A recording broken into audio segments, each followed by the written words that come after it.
स्वागत है आप सभी का इस नए लेक्चर में। तो इस लेक्चर में हम नेक्स्ट प्रॉब्लम देखेंगे प्लिंथ एरिया मेथड के ऊपर।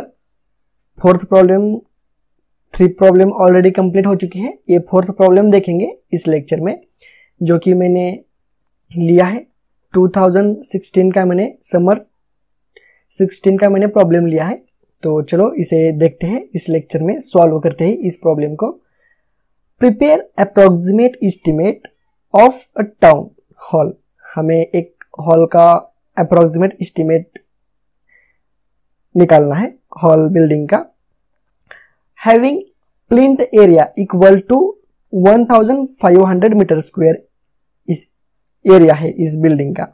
हम इस बिल्डिंग का एरिया कितना है 1500 मीटर स्क्वायर इस बिल्डिंग का एरिया है, और हमें इस बिल्डिंग के लिए अप्रोक्सीमेट एस्टिमेट प्रिपेयर करना है। और यहाँ पर कुछ कंडीशन दिए हैं, इस सभी कंडीशन का यूज करके हमें अप्रोक्सीमेट एस्टिमेट निकालना है। स्क्रीन के ऊपर आपको प्रॉब्लम दिखाई दे रहा है, आपने रीड भी किया होगा, मैं ऐसा उम्मीद करता हूँ। तो ये प्रॉब्लम इतना भी हार्ड प्रॉब्लम नहीं है। अगर प्रॉब्लम क्वेश्चन की अगर लेंथ ज़्यादा होगी तो ऐसा मत समझना कि ये प्रॉब्लम हार्ड है, ऐसा कुछ नहीं होता। तो यहाँ पर कुछ कंडीशन दिए हैं, मैं सबसे पहले कंडीशन देखता हूँ और आपको भी एक्सप्लेन करता हूँ। तो यहाँ पर प्लिंथ एरिया रेट दिया है 4000 पर मीटर स्क्वायर। तो हमें अब प्लिंथ एरिया रेट नहीं निकालना पड़ेगा, क्योंकि यहाँ पर ऑलरेडी मेंशन किया है प्लिंथ एरिया रेट। समझ में आ गया आपको? अगर आपने इससे पहले जो भी 3 एग्जाम्पल मैंने लिए हैं ना, अगर वो आपने केयरफुली देखे होंगे तो ये भी प्रॉब्लम आपको इजी अंडरस्टैंड हो जाएगा। इस प्रॉब्लम भी आपको अंडरस्टैंड हो जाएगा। तो यहाँ पर ऑलरेडी प्लिंथ एरिया रेट दिया है 4000 रुपीज पर मीटर स्क्वायर दिया है। उसके बाद यहाँ पर water supply and sanitary installation का भी मीन्स वाटर सप्लाई, उस ये जो बिल्डिंग है ना, इस बिल्डिंग में हमें वाटर सप्लाई, वाटर फिटिंग या sanitary installation means sanitary item जो भी होते हैं ना, मान लो हमारा सिंक हो या जो भी टॉयलेट का या WC का जो भी प्लम्बिंग वर्क होता है ना, उसी को हम सैनिटरी वर्क बोलते हैं। या वाटर सप्लाई करने के लिए जो भी पाइप लगेंगे, एल्बो टी लगेगा ना, तो उसका यहाँ पर 5% कॉस्ट ऑफ बिल्डिंग। तो उसके लिए कॉस्ट कितनी आएगी, तो यहाँ पर दिया है, ऑलरेडी दिया है 5% कॉस्ट ऑफ बिल्डिंग। तो हम ये देखो यहाँ पर 1500 इंटू 4000 करने से हमें कॉस्ट ऑफ बिल्डिंग आ जाएगी। तो उसी कॉस्ट में से हम 5% क्या करेंगे, ऐड करेंगे वाटर सप्लाई और सैनिटरी इंस्टॉलेशन के लिए। समझ में आ चुकी है सेकेंड पॉइंट। अब third point, electric installation means अगर हमें इलेक्ट्रिक फिटिंग करनी है ना, तो उसी के लिए भी 10% कॉस्ट ऑफ द बिल्डिंग उसके लिए आ जाएगा। ये सब कुछ अप्रोक्सीमेट चल रहा है। ये देखो, ये 10% भी अप्रोक्सीमेटली कंसिडर किया है, ये 5% भी अप्रोक्सीमेटली कंसिडर किया है। समझ में आ रहा है ना आपको? तो इसी को ही हम अप्रोक्सीमेट एस्टिमेट बोलते हैं। तो इलेक्ट्रिक इंस्टॉलेशन के लिए 10% cost of the building means in दोनों का मल्टीप्लाई करके जो भी कॉस्ट आएगी, तो उसमें से हम 10% इलेक्ट्रिक इंस्टॉलेशन का भी ऐड करेंगे। उसके बाद अदर सर्विस मीन्स कोई भी अदर सर्विस में कुछ भी आ जाता है। मान लो after construction of the building उसकी सर्विस में, उसका मेंटेनेंस करने के लिए भी ये कॉस्ट अगर हमने यूज की, या कोई अलग सर्विस XYZ सर्विस होगी, तो उसके लिए 5% अप्रोक्सीमेट कॉस्ट यहाँ पर मेंशन दी है, वो भी हमें ऐड करनी पड़ेगी। और उसके बाद कंटिजेंसीज। तो ये कंटिजेंसीज क्या होती है, मैं इसके ऊपर एक अलग सा वीडियो अपलोड करूंगा। शॉर्ट में मैं आपको एक्सप्लेन करता हूँ। या मान लो किसी भी आइटम की कॉस्ट बढ़ जाती है या रिड्यूस हो जाती है, तो आकस्मिक, इसे कंटिजेंसी को हम क्या बोलते हैं, आकस्मिक मीन्स उसे क्या बोलते हैं हिंदी में, जाने दो, छोड़ो उसे, मीन्स बाय चांस एक अचानक बोलते हैं उसे, अचानक कोई भी कॉस्ट लग जाए बिना बिल्डिंग के हो, या उसी को ही कंटिजेंसी बोलते हैं। तो उसके लिए 3% प्रोवाइड करना पड़ेगा overall cost of the building में से। तो ये हो चुका 5th पॉइंट। 6th पॉइंट क्या है? Supervision charge. तो सुपरविजन चार्ज मीन्स उसमें क्या क्या होता है, हमारी ये देखो, ये बिल्डिंग का कंस्ट्रक्शन करना है, तो इस बिल्डिंग का कंस्ट्रक्शन करने के लिए साइड पर यहाँ पर मटेरियल तो आकर गिरेगा, तो इसको देखने के लिए तो यहाँ पर एक हम चौकीदार भी लगाते हैं ना, तो कई सारे वर्कर्स भी आ जाते हैं। तो उस सुपरविजन, इसका सुपरवाइज करने के लिए हम 8% ओवरऑल कॉस्ट में से हम प्रोवाइड करेंगे। तो समझ में आ रहा है ना आपको? तो इतने सारे चार्ज हमें ऐड करने पड़ेंगे इस टोटल कॉस्ट में। जितने भी टोटल कॉस्ट आएगी बिल्डिंग की, उसमें से ये देखो, ये सेकेंड वाला, 3rd, 4th, 5th और 6th, ये चार्जेस इसके ऐड करने पड़ेंगे। तो चलो ये भी प्रॉब्लम हम सॉल्व करके देखते हैं स्टेप बाय स्टेप। तो सबसे पहले गिवन डाटा हम लिखेंगे। प्लिंथ एरिया कितना है, यहाँ पर मेंशन किया है प्लिंथ एरिया 1500 और प्लिंथ एरिया रेट, ये देखो यहाँ पर मेंशन किया है plinth area rate 4000 rupees per metre square. तो यहाँ पर 4000 पर मीटर स्क्वायर। तो बस इतना ही गिवन डाटा लिखने का, ज़्यादा मत लिखना क्योंकि इस प्रॉब्लम की लेंथ बहुत ज़्यादा है। तो उसके बाद हम अप्रोक्सीमेट एस्टिमेट निकालेंगे। किसके लिए? ये देखो, इस इतने मीटर स्क्वायर का एरिया है, इस बिल्डिंग के लिए हम अप्रोक्सीमेट एस्टिमेट निकालेंगे। तो कैसे निकालते हैं हम? Plinth area into plinth area rate से हम इसका कैलकुलेशन करेंगे तो हमें अप्रोक्सीमेट एस्टिमेट मिल जाता है। तो प्लिंथ एरिया कितना है? ये देखो 1500 मीटर स्क्वायर प्लिंथ एरिया है। यहाँ पर आप क्वेश्चन में भी देख सकते हो।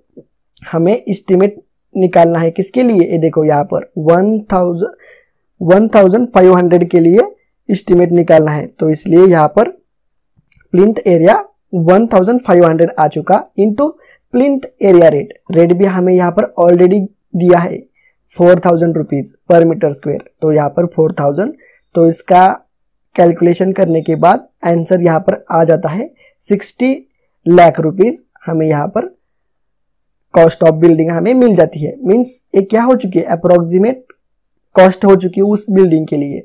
जो भी हमने एग्जाम्पल नंबर 1, 2 और 3 देखा ना, तो उसमें हम सिर्फ यहाँ पर ही कैलकुलेशन करते थे और इस पॉइंट मीन्स इस एग्जाम्पल में हम इससे आगे हम सॉल्व करेंगे क्योंकि हमें कंडीशन भी दी है यहाँ पर। तो क्या कहा है हमें यहाँ पर? वाटर सप्लाई और सैनिटरी इंस्टॉलेशन के लिए हमें 5% कॉस्ट ऑफ बिल्डिंग ऐड करनी पड़ेगी।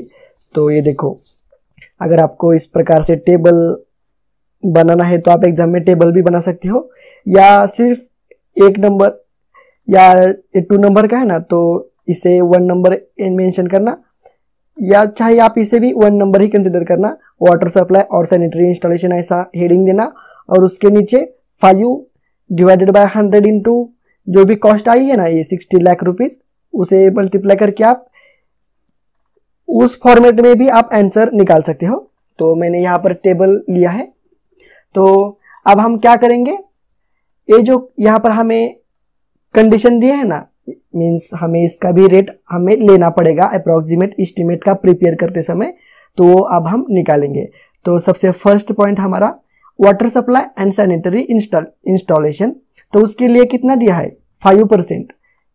किसके 5% है ये भी ध्यान में रखना। 5% किसके है? Cost of building. तो कॉस्ट ऑफ बिल्डिंग कितनी आ चुकी है हमारी? 16 लाख रुपीज।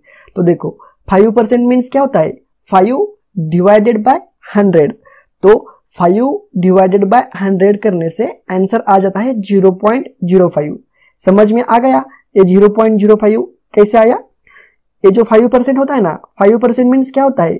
5 डिवाइडेड बाय 100 होता है। तो 5 डिवाइडेड बाय 100 करने से 0.05 आंसर आ जाता है। तो 5% किसके 5% है? कॉस्ट ऑफ बिल्डिंग के 5% है। मीन्स ये देखो यहाँ पर 60 लाख रुपीज कॉस्ट आ चुकी है। तो इसके 5% कितना हो चुका? मीन्स हम क्या करेंगे कैलकुलेशन में? 0.05 into cost of building. Cost of building कितनी है? 60 लाख रुपीज। तो 0.05 इंटू 60 लाख, तो इसका आंसर आता है 3 लाख रुपीज। 3 लाख रुपीज हमें कॉस्ट आएगी किसके लिए? Water supply and sanitary installation करने के लिए हमें 3 लाख रुपीज लगेंगे, ऐसा हमने एज्यूम किया है या क्वेश्चन में गिवन दिया है, ऑलरेडी 5% दिया है। तो ये हो चुका water supply and sanitary installation के लिए। अब हम नेक्स्ट देखेंगे इलेक्ट्रिक इंस्टॉलेशन।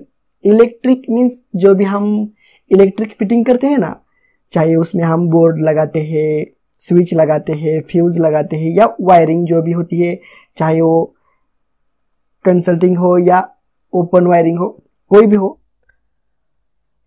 तो हाँ, ये सेकेंड पॉइंट इलेक्ट्रिक इंस्टॉलेशन। यहाँ पर water supply and sanitary installation double point हो चुका था, तो मैंने बाद में उसे दुरुस्त किया है। तो चल, ये सेकेंड पॉइंट हमारा इलेक्ट्रिक इंस्टॉलेशन। तो ये देखो इलेक्ट्रिक इंस्टॉलेशन कितना है? 10%। किसके? Cost of building.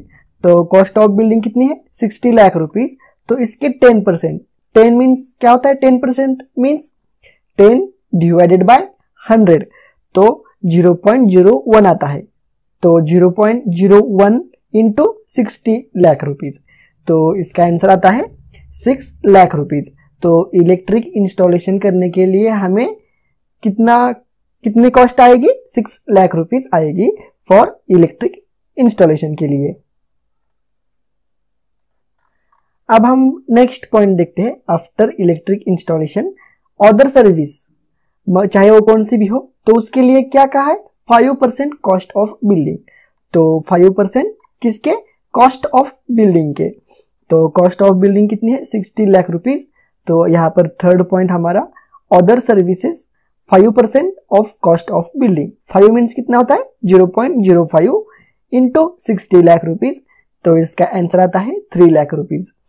तो ये हो चुका थर्ड पॉइंट। अब फोर्थ पॉइंट मीन्स इसका थर्ड पॉइंट हो चुका है इलेक्ट्रिक अदर सर्विस हो चुका है कंप्लीट हमारा। अब कंटेंजेंसीज, तो ये क्या कहता है? 3% of overall cost of building. Overall cost of building कहा है मीन्स यहां तक, ये देखो इस कंटिजेंसी तक आने तक हमारे बिल्डिंग को कितनी कॉस्ट आई है, इससे 3% है कंटिजेंसी चार्ज। समझ में आ गया? यहाँ पर मेंशन किया है ओवरऑल कॉस्ट ऑफ बिल्डिंग। और सुपरविजन चार्ज ये भी कैसा है? ओवरऑल कॉस्ट ऑफ बिल्डिंग है। समझ में आ रहा है आपको? अगर मैं आपको यहाँ पर एक सजेशन देना चाहूंगा, अगर यहाँ पर ऐसा मेंशन नहीं किया ओवरऑल कॉस्ट ऑफ बिल्डिंग, ऐसा मेंशन नहीं किया, तो एग्जाम में आप इसे overall cost of building he assume करना। क्यों? क्योंकि जो भी कंटिजेंसी चार्ज जो भी होता है ना, वो ओवरऑल कॉस्ट ऑफ बिल्डिंग होता है, और जो भी सुपरवाइजन का जो भी चार्ज होता है वो भी ओवरऑल कॉस्ट ऑफ बिल्डिंग ही होता है। समझ में आ गया? ये जो 2 चार्जेस है ना, ये ओवरऑल कॉस्ट ऑफ बिल्डिंग ही होते हैं। अगर एग्जाम में ओवरऑल कॉस्ट ऑफ बिल्डिंग ऐसा मेंशन नहीं किया, तब भी आपको ओवरऑल कॉस्ट ऑफ बिल्डिंग ही लेनी पड़ेगी फॉर कंटिजेंसी चार्ज के लिए और सुपरविजन चार्ज के लिए। समझ में आई ये बात? तो अब हम ये जो चार्ज है वो ओवरऑल कॉस्ट ऑफ बिल्डिंग, तो अब हम क्या करेंगे? ओवरऑल कॉस्ट ऑफ बिल्डिंग सबसे पहले हम निकालेंगे। तो यहाँ पर अब हम क्या करेंगे? Overall cost of the building निकालेंगे। मीन्स अभी तक ये देखो 60 लाख रुपीज हमने निकाली थी approximate cost by using plinth area method. उसके बाद हमने उसमें वाटर सप्लाई, इलेक्ट्रिक इंस्टॉलेशन और अदर सर्विसेज के लिए हमने टोटल कॉस्ट निकाली 12 लाख रुपीज। ये देखो ये हो चुकी ये और ये वाली हो चुकी बी में क्या क्या है? ये देखो वाटर सप्लाई, इलेक्ट्रिक इंस्टॉलेशन और अदर सर्विसेज, इन तीनों की एडिशन करके हमें मिल जाता है बी 12 लाख रुपीज। तो ओवरऑल कॉस्ट ऑफ बिल्डिंग हमें मिल जाती है ए प्लस बी। ये कौन सा है? ये देखो 60 lakh rupees plus 12 lakh rupees, तो हमें यहाँ पर मिल जाती है 72 लाख रुपीज। हमें ओवरऑल कॉस्ट ऑफ बिल्डिंग हमें यहाँ पर मिल जाती है। समझ में आ गया ये पॉइंट? अगर नहीं आया तो बाद में रिवाइज करके देख लेना वीडियो। तो अब हम क्या करेंगे? कंटिजेंसी चार्ज निकालेंगे। तो तो 3% है ओवरऑल कॉस्ट ऑफ बिल्डिंग के। तो अब हमने यहाँ पर ओवरऑल कॉस्ट ऑफ बिल्डिंग निकाली है, तो इसके 3% है। तो 3% मीन्स क्या होता है, 3 divided by 100 means 0.03 into 72 lakh. तो इसका आंसर आता है 2,16,000 रुपीज फॉर कंटिजेंसी चार्ज के लिए। कंटिजेंसी चार्ज के लिए 2,16,000 रुपीज आ चुका है। अब सुपरविजन चार्ज, तो यहाँ पर सुपरविजन चार्जेस कितने दिए हैं, 8% of overall cost of building. तो ओवरऑल कॉस्ट कितनी आ चुकी है यहाँ पर 72 लाख रुपीज। तो 8% दिया है ना, 8% मीन्स 0.8 डिवाइडेड बाय 100, तो 0.08 इंटू 72 लाख। तो इसका आंसर आता है 5,76,000। तो इन दोनों की एडिशन करके हमें सी मिल जाता है 7,92,000 रुपीज। समझ में आ गई ये बात।